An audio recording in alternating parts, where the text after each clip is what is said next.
Congratulations to you, Mr. Zach McCormick.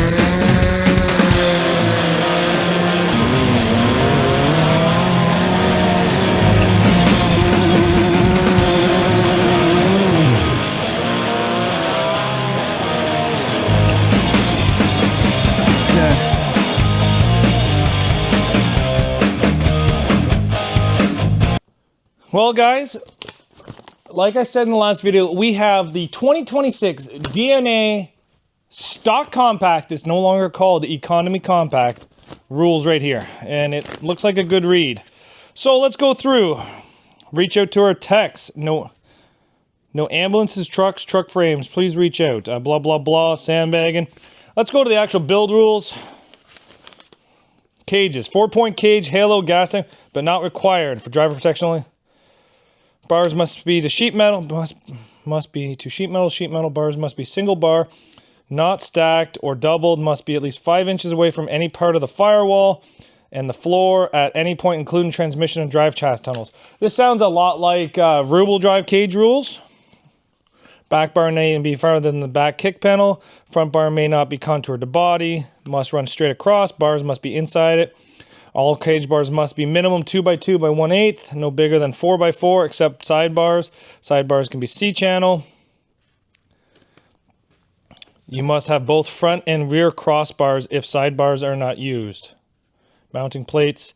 2 down bars will be allowed from the sidebars and must be bolted or welded to the body, cannot be attached to the frame. So we can actually have more down bars than what we could before. So here's a new rule that I kind of like. Gas tank protectors may be tight to the speaker deck. That was actually allowed for Meltdown as well. Cannot be bolted or welded to the packing tray. That was the exact same for Meltdown. Maybe 32 inches wide, where Meltdown was actually limited to, I think it was 28.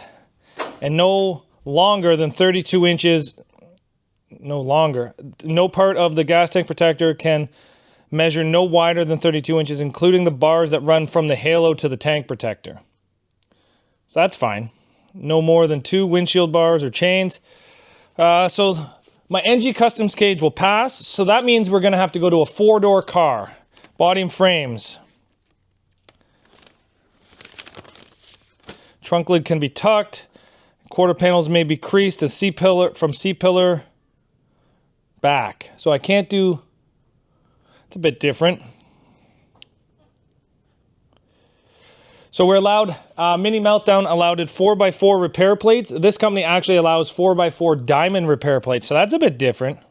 Driver's door can be welded solid. There must be no more than 4 plates total. No more than 2 plates per frame. You cannot plate connecting sub to body. That's a big rule that a lot of people doing is no plates from sub to body. Frames or body... frame or body or cage to frame or body. I'm unibody. Those plates won't do anything for me. No plate may be used off any part of the cage. If any part of the plate is removed, it is not allowed. So once the plates are on, you can't run them anywhere else. So that's about right. Bumpers. Any Orium car bumper allowed must be seam welded or loaded inside. Bumpers can have the ends trimmed and bent. Homemade bumpers allowed, 8x8 max size. So that's the same rule. You will be allowed to put a point on the front of the bumper, 4-inch across 32. So that's the exact same as Mini Meltdown rules. It's going to be wider than the center of the tires. The ends must be capped, no jagged edges. The back bumper cannot go. The back of the bumper cannot go back farther than the front factory body mounts. The front of the factory body mounts. You may use 2 3x6. I think that Meltdown was 2x6. This one here might be 3x6. I can't remember Meltdown's rules off the top of my head. Can use 2 per rail. So the bumper rules are pretty much the exact same. It can be compressed and welded together and not add. But you can, so if we have factory bumper shocks, we can slide them back inside the frame, but we can't use bumper shocks and the plates. Only one rear bumper allowed. OEM or 3x6 362 mm bolted or welded to the factory location or mount. Front bumper can be welded directly to the end of the frame. You can shorten the frame rails to the front of the K-frame. You cannot mount it over or in any way affect how the K-frame mounts. The back of the bumper cannot go further back than the front of the factory body mounts. If hard nosing, the front bumper you cannot use the bumper shocks inside the frame rails. The bumper shocks can be welded 6 inches from the back of the bumper. You can only be mounted on the outside of the frame rail, on the top of the frame rail, or inside of the frame rail. If the car has factory bumper shocks. Okay, so the bumper rules are pretty much the exact same as Meltdown. The cage rules are almost the same as Meltdown, but luckily my cage is actually adjustable, so that kind of works out for me. Engine and transmission may be swapped between makes. Do not strengthen the frame or the subframe and cross member anyway. Motor mounts may be bolted or welded. Cross member only. 1 engine chain per side may be used. You may weld the factory engine and transmission mount. Do not try to reinforce the body and frame. You'll be told to cut it. No aftermarket motor mounts. Fab farm mounts are not allowed.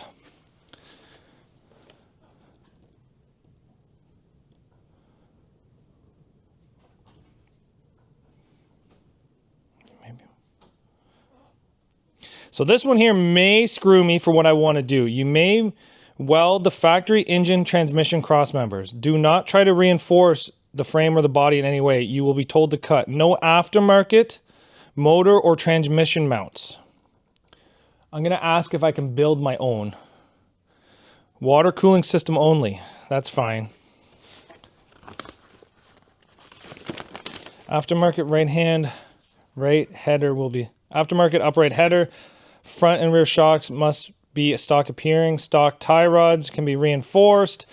Struts can be reinforced with a bead right around the shafts. No bracing spindles. All suspension parts must be from the car.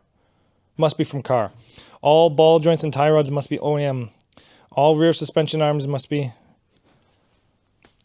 So, I have to message this promoter. I would like to message this promoter and ask him some questions. So, I'm going to go to their website because I have some. Oh, he's got his phone number right here. I'm going to call this promoter off camera because honestly, guys, I don't want you to know my idea yet, but I'm going to call him.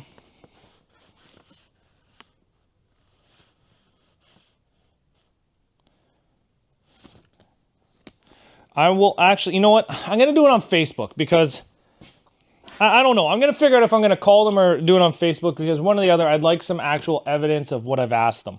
So that would be nice. So before I talk to any of the people there, I'm sorry about the camera being foggy. I just noticed that. Let me guys show you the car, a sneak peek that I'm thinking about taking. It's this Nissan Versa. I'm just joking, guys. I would not take a Nissan Versa. This is what I would like to take. I would like to take this Toyota Camry. Now, hear me out. I understand this is a bad idea, but I would like to try something new. I would really, really, really love to try something new for me and something new for you guys. So I'm going to see if I can get some clarifications on some rules and see what I can do and what I can't do, and we'll go from there. But if it says I'm not allowed Jeffy's mounts, maybe it won't be allowed the mounts that I build, but we'll have to see because you never actually know what. Oh, look at that. Look what those LED lights are doing. But you'll never know until you ask. I'm very soggy about the fogginess. My camera is frosted up because of the cold.